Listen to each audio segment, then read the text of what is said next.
तो दोस्तों, स्वागत है आपका फनी एजुकेशनल ट्रिक की हमारी इस क्लास में, जिसमें हमारा टॉपिक चल रहा था दिल्ली सल्तनत के साथ राजस्थान के संबंध, यानी मेवाड़, रणथंभौर और जालोर के संबंध।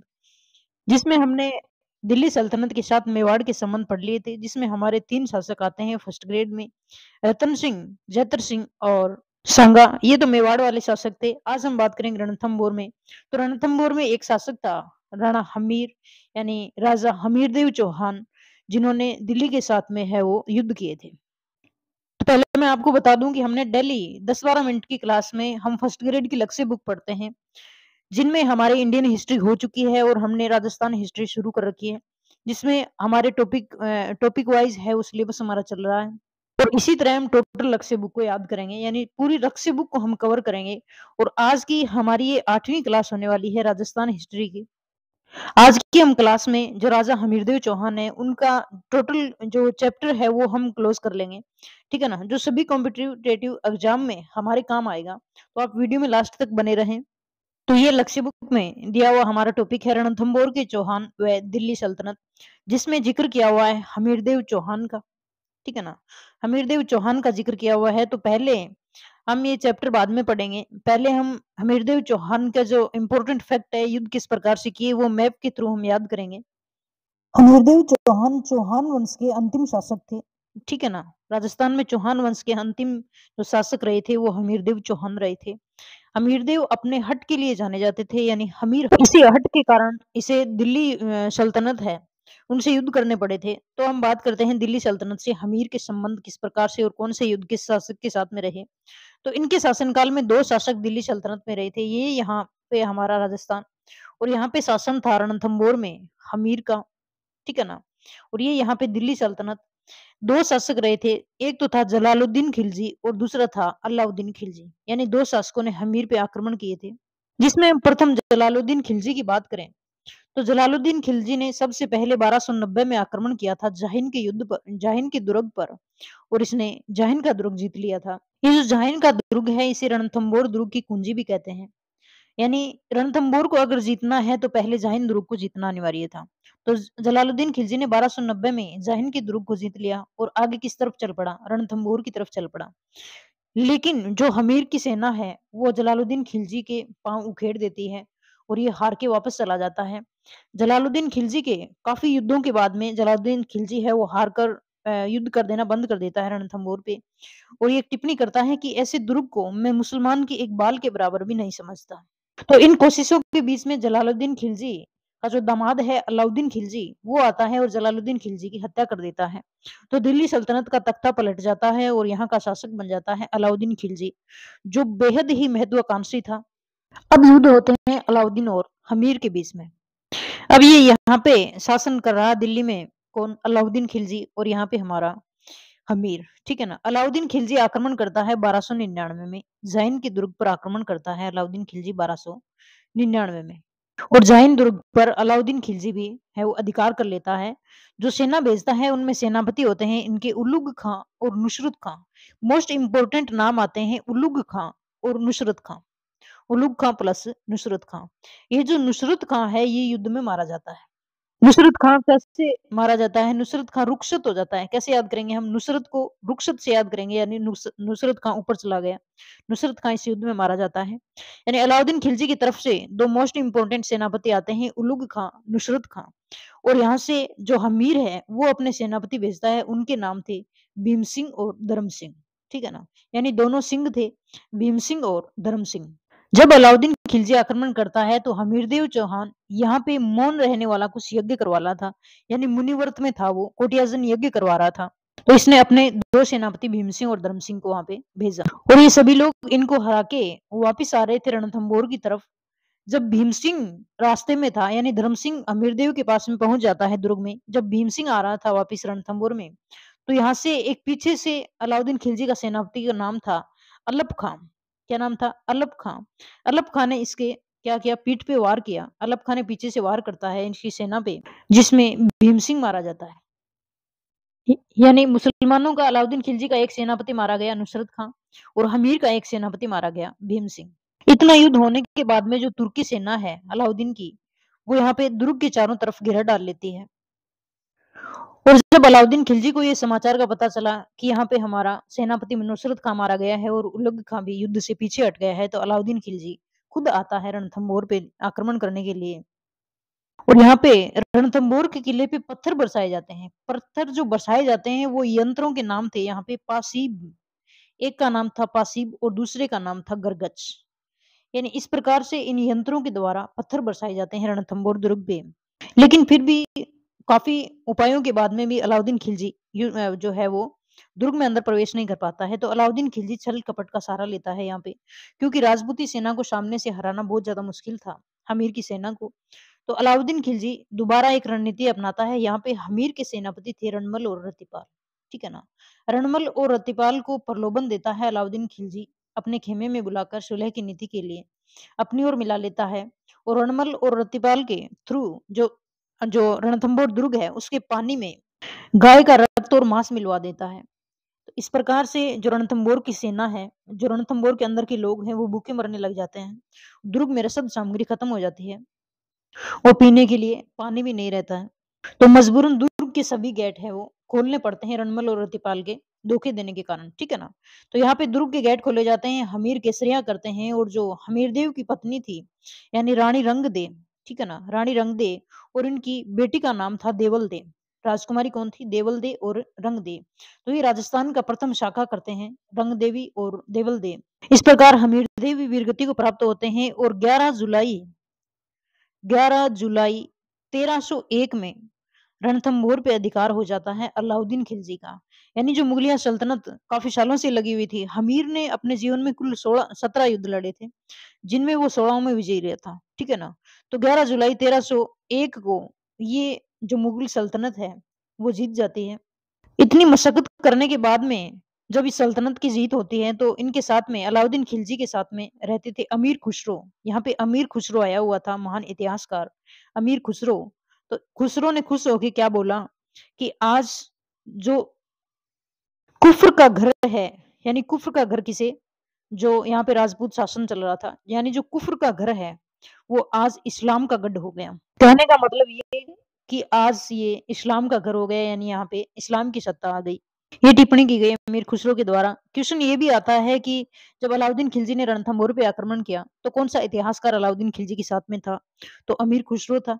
अब ये अधिकार तो हो गया। अब हम देखते हैं कि रणथंभौर पे आक्रमण करने के पीछे अलाउद्दीन खिलजी का क्या कारण था? अलाउद्दीन खिलजी ने मेवाड़ पे आक्रमण किया। उसका कारण तो ये बताया जाता है कि रतन सिंह की जो पत्नी थी पद्मिनी, उनके उनके लिए उन्होंने युद्ध किया था मेवाड़ में, ठीक है ना? आक्रमण किया था। जबकि यहाँ पे हमीर पे आक्रमण करने के पीछे क्या कारण था? तो हमने देखा कि हमीर अपने हट के लिए जाना जाता है, ठीक है ना? यहाँ पे जो अलाउद्दीन खिलजी है उनके कुछ एक सेनापति थे, यानी मुगल सैनिक थे, मंगोल सैनिक, जिनका एक का नाम था मुहम्मद शाह।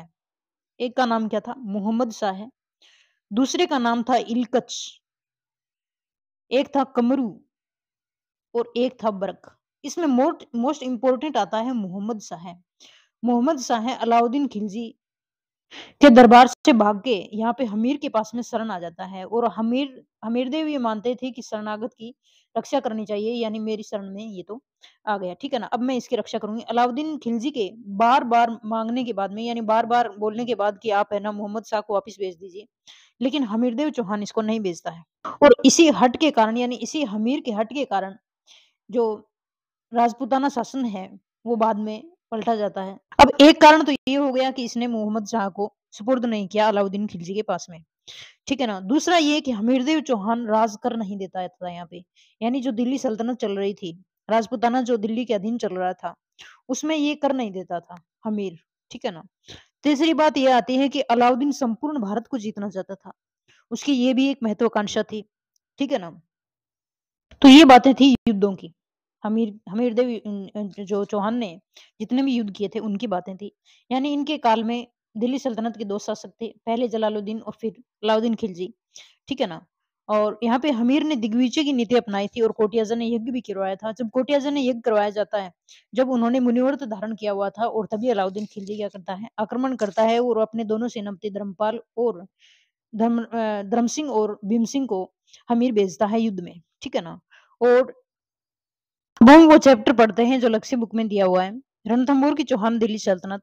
रणथंभौर सवाई माधोपुर से 8 किलोमीटर दक्षिण पूर्व में स्थित है। यहाँ का दुर्ग घने जंगल और एक पहाड़ी के ऊंचे पठार पर बना हुआ है।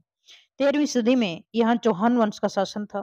तराइन के द्वितीय युद्ध में पृथ्वीराज की पराजय के बाद उसके पुत्र गोविंदराज ने कुछ समय बाद रणथंभौर में चौहान वंश का शासन स्थापित किया। अब हम देखें कि जो रणथंभौर की शाखा है वो कहाँ से आई। तो जो अजमेर में चल रहा था शासन किसका, चौहानों का, जिसमें पृथ्वीराज हार जाते हैं किससे, मोहम्मद गोरी से। और ये यहाँ पे इनका जो पुत्र है गोविंद देव वो कहाँ पे आ जाता है, रणथंभौर में आ जाता है और चौहान वंश की शासन स्थापित करता है। इनके उत्तराधिकारी जिनमें वल्हन प्रहलादन वीर नारायण थे। वीर नारायण ने सुल्तान इल्तुतमिश के रणथंभौर पर किए आक्रमण को विफल किया, परंतु दिल्ली में इल्तुतमिश द्वारा इसका वध करवा दिया गया। इसी वंश के शासक वाघभट्ट ने पुनः दुर्ग पर अधिकार कर चौहान वंश का शासन स्थापित किया। इसके बाद पुत्र जैतर सिंह और रणथंभौर का सर्वाधिक प्रतापी और अंतिम शासक जयसिम्हा या फिर जैतर सिंह का तीसरा पुत्र अमीर देव चौहान हुआ, जो सन 1282 में रणथंभौर की गद्दी पे बैठा। उसके साथ ही रणथंभौर के इतिहास का नया अध्याय प्रारंभ हुआ। इसके शासनकाल के बारे में जैन नयनचंद सूरी द्वारा रचित हमीर महाकाव्य व सृजन चरित्र, यानी ये वो स्रोत हैं जिनके बारे में जानकारी मिलती है हमीरदेव चौहान की। तो नयनचंद सूरी ने लिखा था हमीर महाकाव्य और सृजन चरित्र।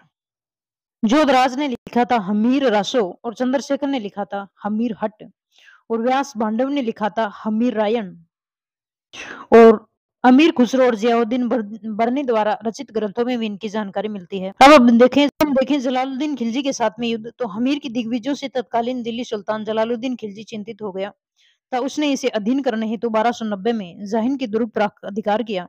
उसके बाद रणथंभौर दुर्ग पर आक्रमण किए, परंतु अनेक कोशिशों के बाद भी सफल नहीं हो सका और वापस दिल्ली लौट गया। जाते ही चौहान सैनिकों ने जहीन दुर्ग पर पुनः कब्जा कर लिया। ये तो था जलालुद्दीन खिलजी की कहानी।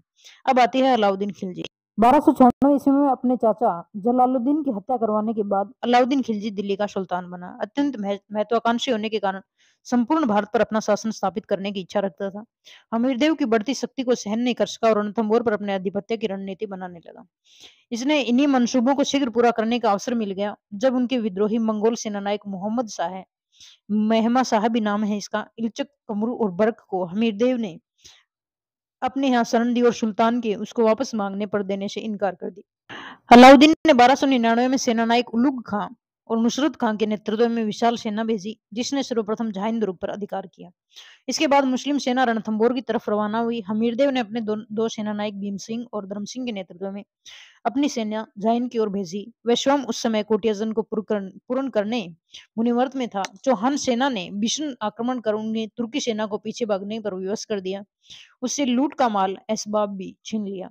इसके बाद हमीर की सेना वापस रणथंभौर की ओर लौट गई। इसके बीच तुर्की सेना ने अलप खां के नेतृत्व में संगठित होकर हिंदू वाट घाटी से लौटती राजपूत सेना पर अचानक आक्रमण किया।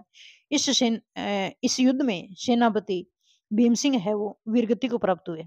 इसके बाद तुर्की सेना ने रणथंभौर पर घेरा डाल दिया। राजपूतों ने दुर्ग से तुर्की सेना पर प्रहार किए, जिससे नुसरत खान मारा गया। इसके बाद राजपूत सेना के भीषण दावे से घबराकर उल्लुग खान भी रास्ते से पीछे हट गया। ठीक है ना, यानी इन्होंने रणथंभौर के दुर्ग से इतने भयंकर जो है वो पत्थर फेंकने शुरू किए थे, इतने जो करारे जवाब दिए, इसे नुसरत खान तो मारा गया, वो मारा ही गया। उल्लुग खान भी डर गया था। युद्ध की स्थिति का समाचार पाकर अलाउद्दीन स्वयं एक बड़ी सेना लेकर रणथंभौर आया। उसके पास ही एक पहाड़ी पर मोर्चा संभालते हुए बीच की खाई को पाटने का आदेश जारी किया। पाशिव व गरगस बनवाए, जिससे दुर्ग पर पत्थरों की बौछारें की गई। राजपूती सेना के प्रबल प्रतिरोध के कारण तुर्की सेना छिन्न भिन्न होने लगी। लगभग 1 वर्ष के घेरे के बाद भी सफलता मिलती न देख अलाउद्दीन ने छल कपट का प्रयोग करते हुए हमीरदेव से संधि वार्ता का प्रस्ताव भेजा। हमीरदेव ने अपने सेना नायक रणमल और रतिपाल को भेजा, जिन्हें प्रलोभन देकर अलाउद्दीन ने अपनी ओर मिला लिया। लंबे घेरे के कारण दुर्ग में रसद सामग्री कमी होने लगी। साथ ही अलाउद्दीन ने हमीर से विश्वासघात कर रहे सेनानायकों के मध्य से दुर्ग में जलकुंड में गाय का रक्त और मांस आदि फेंकवा दिया। अतंत हमीरदेव और सभी वीर राजपूतों ने कोई उपाय न देख केसरिया वस्त्र धारण कर दुर्ग के द्वार खोल दिए। शत्रु सेना पर टूट पड़े। विशाल तुर्की सेना के मुकाबले में कम संख्या में राजपूत सेना अधिक देर नहीं टिक सकी। हमीरदेव कई राजपूत योद्धा पराक्रम पूर्वक लड़ते हुए वीरगति को प्राप्त हो गए। रानी रंग देवी और दुर्ग की अन्य वीरांगनाओं ने जोहर की अग्नि में स्वयं को समर्पित कर अपनी लाश बचाई। 11 जुलाई 1301 को रणथंभौर पर अलाउद्दीन खिलजी का अधिकार हो गया। अमीर खुसरो ने लिखा कि आज कुफ्र का घर इस्लाम का घर हो गया। दुर्ग को उलुग खां के सुपुर्द कर दिया गया। रणथंभौर का यह युद्ध राजस्थान का पहला शाका माना जाता है। इस युद्ध में मुस्लिम इतिहासकार अमीर खुसरो अलाउद्दीन की सेना के साथ था। अब ये कारण हमने पढ़ लिए कि कौन से कारण थे। राज कर नहीं देना, संपूर्ण भारत का सुल्तान बनना और विद्रोही सेना नायकों को शरण देना। ठीक है ना। अमीर का मूल्यांकन हम देखें तो एक शूरवीर योद्धा, रण निपुण सेना नायक, नेतृत्व की अद्भुत क्षमता, वचन कर पालन करना, शरणागत की रक्षा करना आदि गुण। शरणागत की रक्षा हेतु अपने प्राणों तक को न्यौछावर कर देना, इसलिए हमीरदेव का नाम इतिहास में स्मरणीय रहेगा। अपनी अद्भुत कुशलता की वजह से उसने राज्य का अत्यधिक विस्तार कर लिया और कुछ लड़े गए 17 में से 16 युद्धों में विजयश्री हासिल की थी। हमीरदेव चौहान के हट के बारे में एक दुआ आता है, सिंह गमन तत्पुरुष कदन वचन कदली फले एक बार, तिरिया तेल हमीर हट चढ़े न दूजी बार। तो ये आज का हमारा टॉपिक दिल्ली सल्तनत और रणथंभौर। आगे वाला फर्स्ट ग्रेड में टॉपिक दिया हुआ है जालोर के चौहान और दिल्ली सल्तनत। तो जय हिंद।